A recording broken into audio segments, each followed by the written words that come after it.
Bom, estar aqui é uma honra, né? Eu acho que quando a gente recebe esse convite, eles são uma oportunidade do nosso crescimento. Então vamos aqui falar sobre um assunto que é bastante importante, que é a evolução e a finalidade da alma. Como é que isso acontece na prática? E aí vamos pedir aqui a ajuda dos mestres, né, que estão aqui, para nos situar nesse mar de evolução, né, que é toda a doutrina espírita. Então esse tema, que é um tema de extrema importância na nossa transformação, que ele trabalha exatamente a nossa finalidade, né, que é a reencarnação e a evolução. E como fazer isso? Então a evolução da alma é a nossa finalidade. Nós não temos outro objetivo. Falar nisso, nós vamos até a meia-noite ou até 8h30? 8h40, né? 8h40? Todo mundo já ia correr, né? Eu faço questão de deitar 10h30. É 10h30. Ah, você vai deitar 10h30? Que bom. Então a pergunta que nós devemos fazer é: por que estamos aqui? Essa é uma questão que passa despercebido. Nós achamos que estamos aqui no planeta Terra, ou encarnados, apenas para juntar material, reunir, passar por algumas questões. E na verdade aqui é a nossa escola, né? O desafio que nós devemos encarar todos os dias não é para fora, é para dentro. É como nós estamos nos percebendo e como nós podemos mudar toda a nossa forma de perceber as coisas a partir de dentro e não de fora. Mas esse é um problema que ainda vamos levar muito tempo para entender, porque nós somos movimentados pelo mundo externo. Tudo que é externo nos chama muita atenção. E é tanto quando nós temos essa oportunidade de olhar para dentro de nós, para pensar nessa pergunta, aí vem um monte de pensamento e rapidamente a gente desintoniza de nós mesmos. Porque nós temos medo, de uma certa forma, de nos encararmos. Nós ainda somos bastante amedrontadores de nós mesmos. Então essa pergunta a gente não pode deixar ela distante. Por que eu estou aqui? Qual é o meu papel aqui? A outra é: por que sofremos? Qual que é a finalidade do sofrimento? Se nós analisarmos todo o processo de desenvolvimento humano traz sofrimento. O Freud diz que o nascer é tipo um sofrimento irreparável, uma dor irreparável, porque nós saímos de uma condição de pleno aconchego, mas é bem interessante que quando a gente faz regressões de memória e vai ao útero, aqueles que vêm que ainda não estão, ou às vezes têm alguma dificuldade na recepção, eles estão encolhidos e já às vezes com uma certa ansiedade e tudo escuro, e para outros está bem claro, enquanto o espírito está ligado naquilo que ele veio buscar e naquilo que ele traz também. Então, por que do sofrimento? Qual a finalidade do sofrimento? Todos os momentos da nossa vida nós temos sofrimento. Crescer sofre, dói, como foi, né? Nós temos só que ele é maior quando nós colocamos a nossa mente naquilo que gera o sofrimento. A maioria dos nossos sofrimentos, dos nossos problemas, eles são imaginários, não são reais. Eles vêm da nossa imaginação. Então a dor, quando nós colocamos a mente no lugar da dor, ela amplia. Quando nós antecipamos os problemas, o sofrimento também amplia, que é a preocupação, é ocupar antes daquilo que nós efetivamente vamos fazer. E aí é onde é a morada da ansiedade, da angústia, porque ela vem de um gatilho que gera, e aí vem a preocupação, que é antecipar, e depois eu termino me culpando e volto no ciclo. vicioso que gera o sofrimento. Então nós precisamos olhar para o sofrimento. Por que dessa dor? O que é que ela me ensina? Esse problema que eu adquiri, porque não é meu, às vezes as pessoas falam assim, nossa, a minha doença, né? Então o sofrimento também é uma bandeira de chamar a atenção dos outros. As pessoas, às vezes, muitos não querem se curar, muitos não querem melhorar, porque senão perde o sentido. A doença também é uma bandeira, e aí nós precisamos largar essa bandeira, porque aí nós nos desprendemos dela também. Existe um propósito maior para a vida? Qual é o propósito da nossa vida? Nós precisamos entender que o propósito está além daquilo que nós estamos fazendo. Tem uma passagem bem interessante, que eram dois trabalhadores, eles estavam quebrando pedras, e alguém chegou perto e perguntou para o primeiro, o que você está fazendo? E ele disse, eu estou construindo uma catedral. E aí perguntou para o outro, e você? Não, estou quebrando pedra. Veja, o propósito é isso que nos faz ver a vida além do que nós estamos fazendo, além do que nós estamos passando. Então o propósito nos arremete para um campo mais sublime, enquanto que aquilo que nós estamos fazendo, de repente, gera apenas sofrimento. E isso é algo que nós podemos trabalhar ao longo da nossa vida. Nós podemos ressignificar as coisas ou tudo que acontece na nossa vida a partir do momento que nós olhamos para dentro disso e entendemos que é um aprendizado. A doutrina espírita nos oferece respostas racionais, profundas e consoladoras. Se nós olharmos e lermos os romances e toda a obra básica, em todos os livros que nós temos da literatura vasta da doutrina espírita, ela traz para esse pensamento racional, para essa fé pensada, e não a ilusão. Quando eu passar para o outro plano, é a vida eterna, vou dormir para o resto da vida. Não, se você não dorme corretamente aqui, do lado de lá vai ter insônia também, né? Ou seja, nós levamos para o lado de lá tudo aquilo que não realizamos aqui. Mas aí temos que voltar para também realizar. Aí no Livro dos Espíritos, a questão 134. O que é a alma? Aí ele responde, é um espírito encarnado. E aí é interessante a gente entender, porque às vezes há essa confusão na psicologia. A alma é aquilo que está representado nos sentimentos. Na doutrina espírita, basicamente é a mesma coisa. Alma, espírito. A alma, quando encarna, é espírito. Ou seja, nós não precisamos fazer essa confusão. Nós só precisamos entender que nós somos uma criação de Deus imortal. A questão da nomenclatura é muito mais ligada à nossa vivência aqui. Se é alma, se é espírito, o que nós precisamos entender é que somos luz, e essa luz que foi ligada por Deus, ela nunca desliga.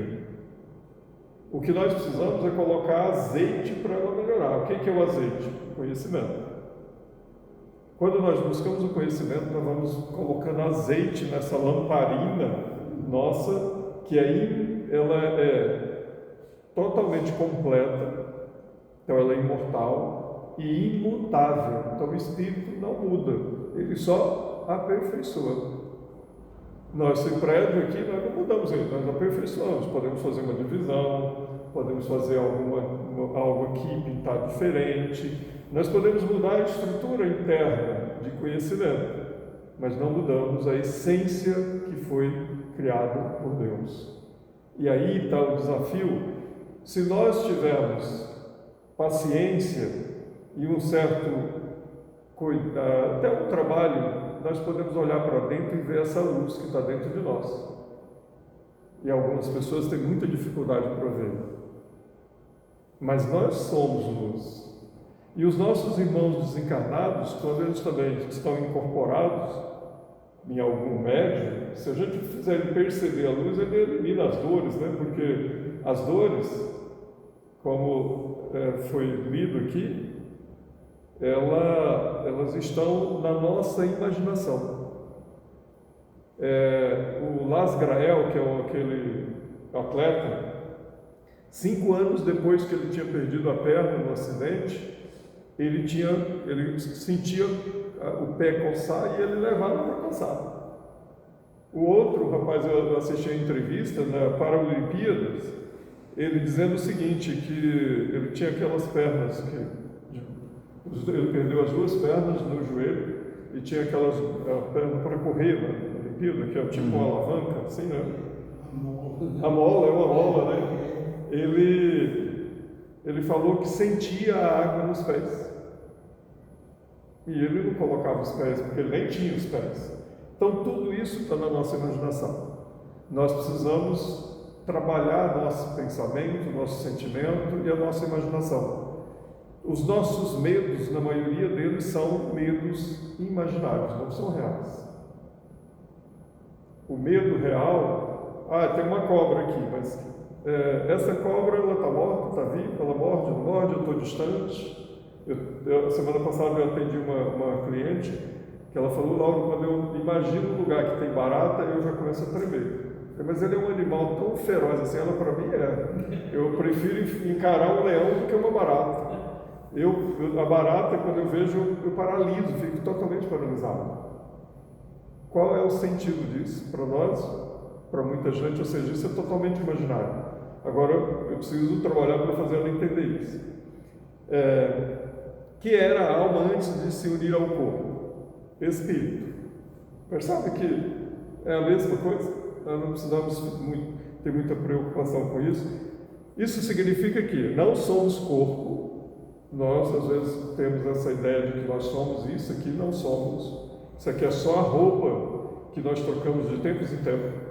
Como fazemos isso todos os dias, com a roupa mesmo que protege o corpo. A mesma coisa fazemos com o nosso parte material, que vamos desfazendo de tempos em tempos. Não vamos levar, tanto que ela vai desgastando com o tempo, né? Vai desgastando, não tem nem jeito de passar, né? Vai aparecendo umas preguinhas, se pudesse passar. O pessoal faz algumas cirurgias, né, que estica tudo, mas não adianta, vai diminuir de novo, vai aumentar novamente as pregas. Não somos apenas mente, né? Porque tudo é um conjunto.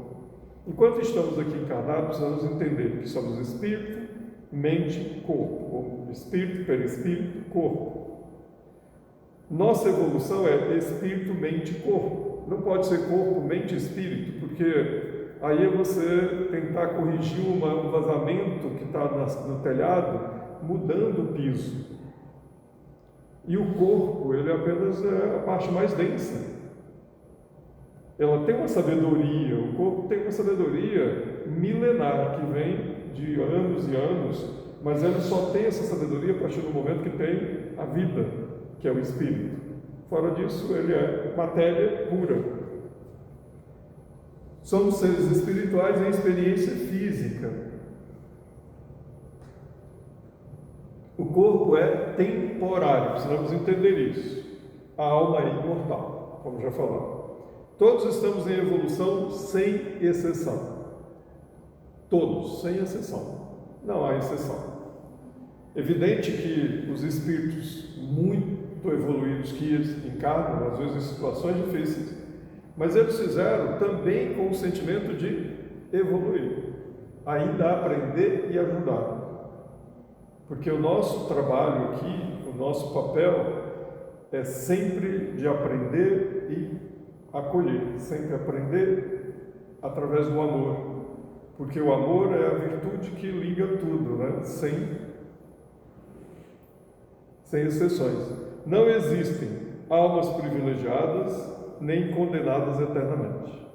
Condenação eterna não existe, porque senão Deus não seria tão misericordioso como é. E olha quantas coisas acontecem que às vezes a gente não percebe. E quando entendemos a grandiosidade de Deus, Ele quer que todos nós evoluímos. Todos, sem exceção. Aquele que às vezes atrasa um pouco, mas ele vai chegar lá, não vai demorar um pouco. Mesmo porque na eternidade não existe, que já é o presente, né? Só não é para nós. Mas a eternidade é o presente. Deus está no presente, está sempre no presente. Nós é que vivemos no passado. Nós vivemos muito no passado, lamentando todas as coisas que fizemos ou que não fizemos. E aí não vivemos o presente, onde está a espiritualidade e a eternidade. Nós ainda temos a expectativa do futuro da eternidade, mas ela já é presente. Só precisamos entender isso.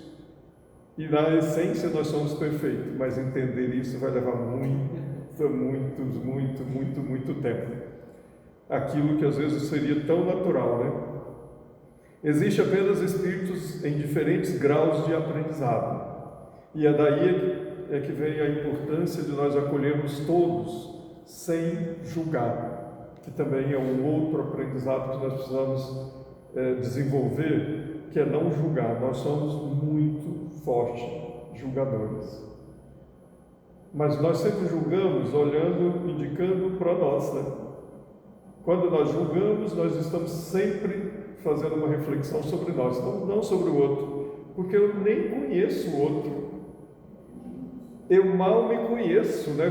Pergunte para você quem é você. E aí vai perceber que vai falar o nome, endereço, isso aí é a coisa mais básica. Eu quero saber o que é subjetivo. Como é que você age? Por que você age? Por que você, de vez em quando, fica emburrado? Por que de vez em quando faz isso ou aquilo? Ou seja, são processos que nem nós entendemos. Como evoluímos? Através das experiências, as experiências dos relacionamentos que nós temos, que às vezes a gente quer largar tudo, mas eles são o nosso laboratório. Quando nós entendemos aquela lição que nós estamos no relacionamento, as coisas facilitam. Mas enquanto não entendemos, não adianta. Eu estou num emprego que é muito difícil, meu chefe é muito... Mas é porque você procurou, não é? Você que foi até lá. Então é um encontro de oportunidades. Agradeça. Quando nós agradecemos, nós diminuímos a distância daquilo que é divino, daquilo que é sublime. A gratidão, ela preenche todos os espaços vazios que nós temos.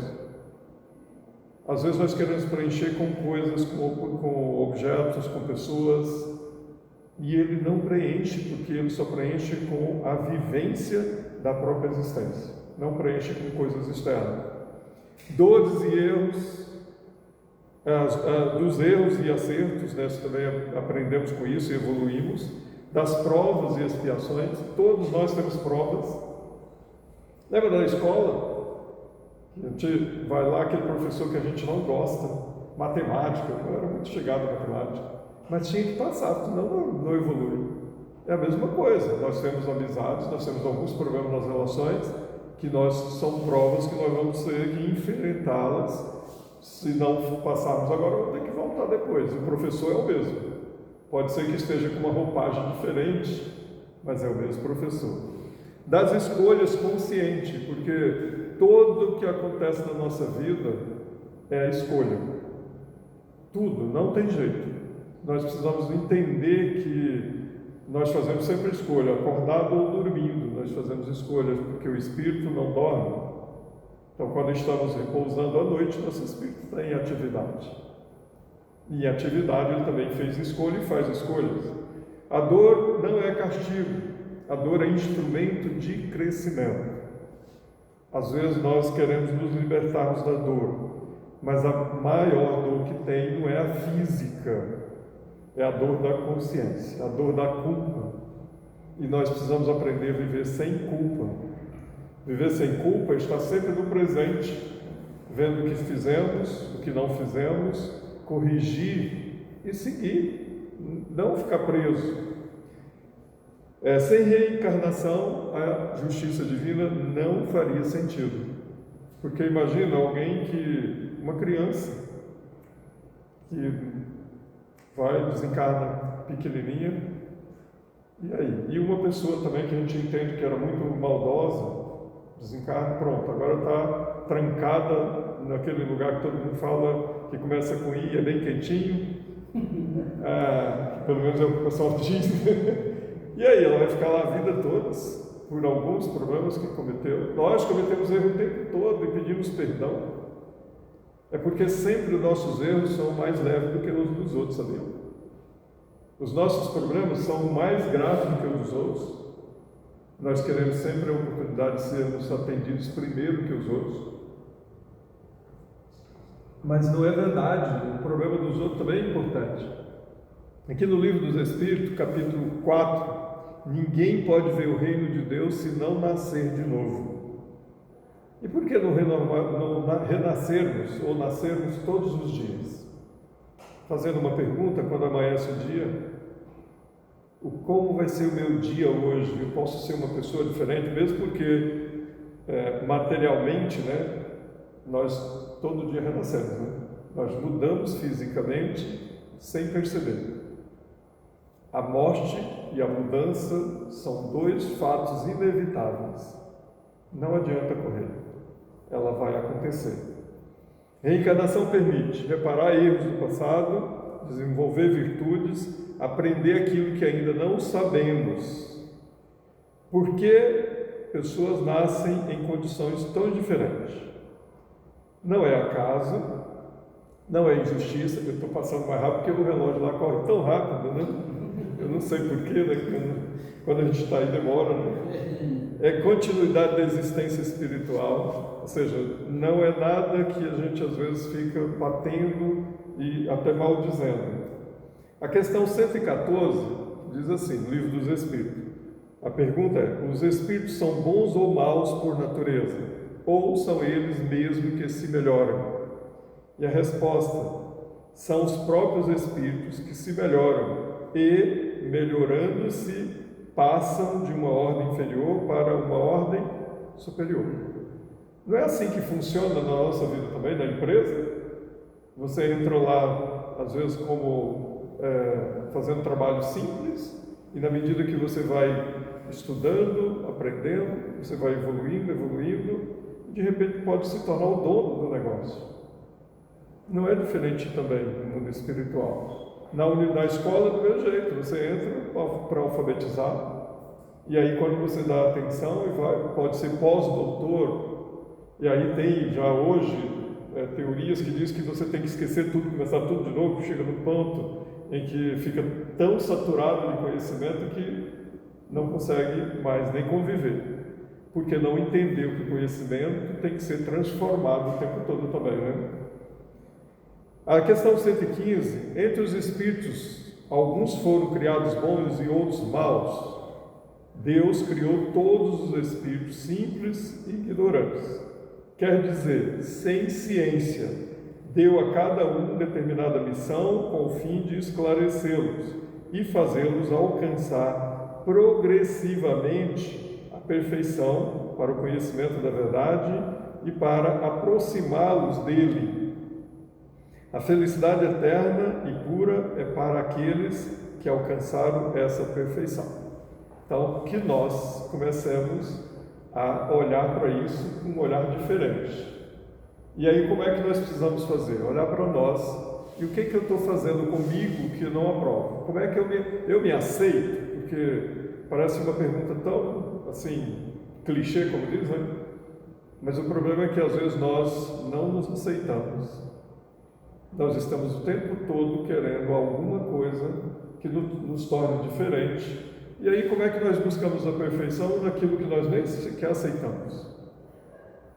Então, nós precisamos nos aceitarmos, e isso não é egoísmo, é a própria realidade, amar a si como amo o outro, ou amar o outro como a si mesmo. Ou seja, se eu não me percebo, se eu não me respeito, se eu não tenho uma relação boa comigo, como é que eu vou ter com o outro? Aí, se eu tenho isso, na verdade eu estou buscando algo que eu não consigo reconhecer. E eu vou sufocar o outro, porque eu quero que eu não consigo perceber. Então eu tenho que me amar, eu tenho que me aceitar, ver aonde eu estou cometendo os erros. Pense no que você está pensando, sinta o que você está sentindo. Pense nos desejos que temos. Nós temos cada 60 mil pensamentos por dia, que geram 60 mil sentimentos, que geram 60 mil desejos. E o desejo tem os bons e os ruins. Desejo de corrigir, desejo de torcer o pescoço de alguém, ou nunca aconteceu isso com vocês. Finalidade da alma: alcançar a perfeição relativa, porque absoluta não existe. Nós temos verdade absoluta, Deus e o que vem de Deus, e nós temos verdade relativa, é o que cada um de nós pensa e sente em relação a nós e o outro. Então a nossa verdade é sempre relativa, porque eu não consigo entender o que o outro está pensando, porque eu vou pensar do meu jeito. Nisso Deus é maravilhoso, como é sempre. Cada um de nós pensa diferente. Ah, eu penso igual a você, isso é só política de boa vizinhança. Não é verdade. Se você pega num velório 2, 3, 5 pessoas, parentes, cada um tem um sentimento diferente. Um está chorando pela falta, outro está chorando porque não sabe quanto vai ficar para ele, cada um tem.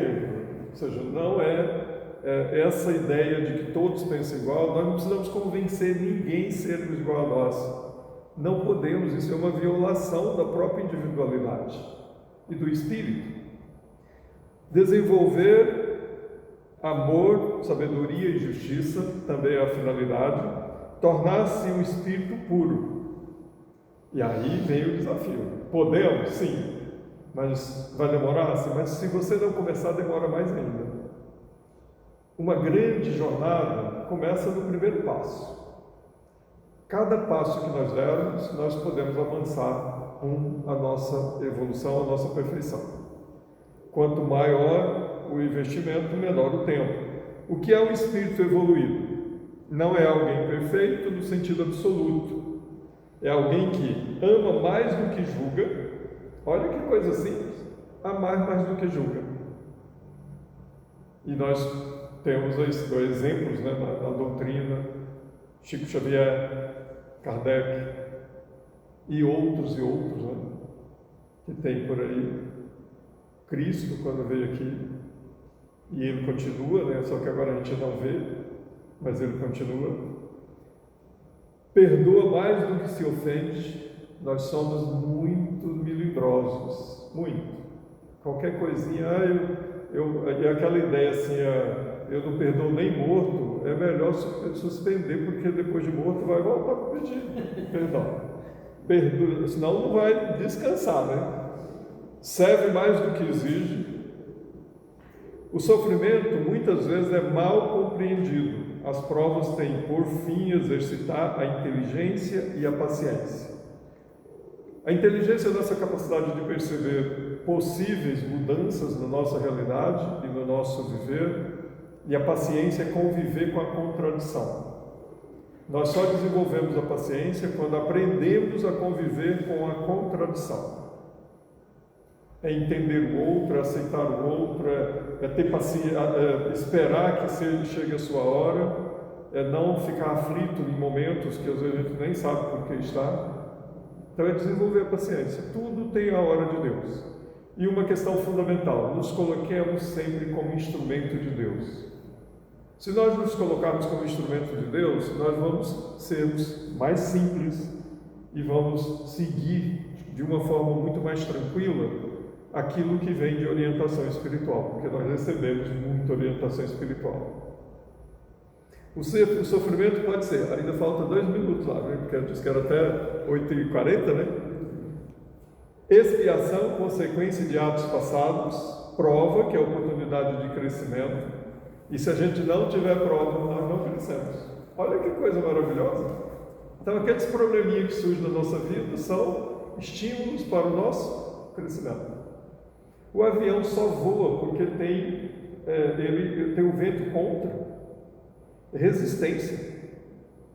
Nós precisamos entender que tudo que resiste é uma oportunidade para nós crescermos. E nós precisamos cada dia entender que nós ainda agimos longe da perfeição.